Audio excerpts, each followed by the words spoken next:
ကျွန်တော်ဟာလုံခြုံရေးဝန်ထမ်းရဲ့အလေးပြုတဲ့ပုံစံကိုလိုက်လုပ်ကြည့်ရင်းနဲ့မတော်တဆအခန်းတကားအပြင်ကနေပိတ်မိသွားခဲ့တယ်တကားဖွင့်မရလို့ကျွန်တော်အရန်ထိတ်လန့်နေတော့မှပဲအဲ့ဒီလုံခြုံရေးဝန်ထမ်းကတကားဖွင့်ပေးနိုင်ကြောင်းပြောပြီးကျွန်တော်ကိုခဏဖယ်ခိုင်းပါတယ်သူကအသင့်စားခောက်ဆွဲချောင်းနှစ်ချောင်းကိုထုတ်ပြီးတော့ခလောက်ကိုခဏလောက်လက်ပတ်ဆော့လိုက်တာနဲ့တကားကတကယ်ပဲပွင့်သွားပါတော့တယ်အဲ့ဒီဝန်ထမ်းပြန်ထွက်သွားတာကိုကြည့်ပြီးကျွန်တော်အံ့ဩမြင်သက်လို့ကြံ့ရစ်ခဲ့တယ်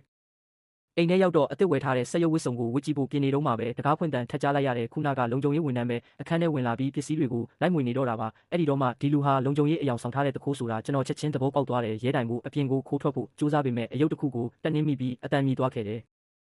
အဲ့ဒီအတန်ကတခိုးရဲ့အာယုံကိုဆွဲဆောင်သွားတာကြောင့်ကျွန်တော်လည်းတခြားနည်းလမ်းမရှိတော့ပဲဆက်ရုပ်တရုပ်လိုဟန်ဆောင်နေလိုက်ရတယ်ဒီလိုအဆင့်မြင့်နည်းပညာကိုတခိုးကပထမဆုံးမြင်မှုတာဖြစ်လို့သူ့ကိုပစ္စည်းခိုးကူဖို့ခိုင်းပါတော့တယ်အမိဖမ်းမခံရအောင်ကျွန်တော်လည်းတခိုးအမြန်ပြန်သွားဖို့မျှော်လင့်ချက်နဲ့ပူးပေါင်းဆောင်ရွက်ပြီးပစ္စည်းတွေလိုက်ရှာပေးခဲ့ရတယ်ဒါပေမဲ့နောက်ပိုင်းမှာတခိုးကကျွန်တော်ကိုဟင်းချက်ခိုင်းပြန်ပါတယ်ကျွန်တော်လည်းမတက်တာပဲခိုင်းတဲ့အတိုင်းလုပ်ပေးခဲ့ရပေမဲ့မိဖို့ပိတ်ဖို့မေးသွားတာကြောင့်အိုးထဲကမိခိုးတွေဥထွက်လာပြီးမိခိုးအချက်ပေးတန် smoke alarm မြည်လာပါတော့တယ်တခိုးကအပြေးလွှားမိသွားပိတ်ပြီးမင်းမဘေးရန်ရဲ့ကာကွယ်ရေးအသိစိတ်လုံးဝမရှိဘူးဆိုပြီးကျွန်တော်ကိုလှည့်ဆူပါသေးတယ်အဆောက်အဦစီမံ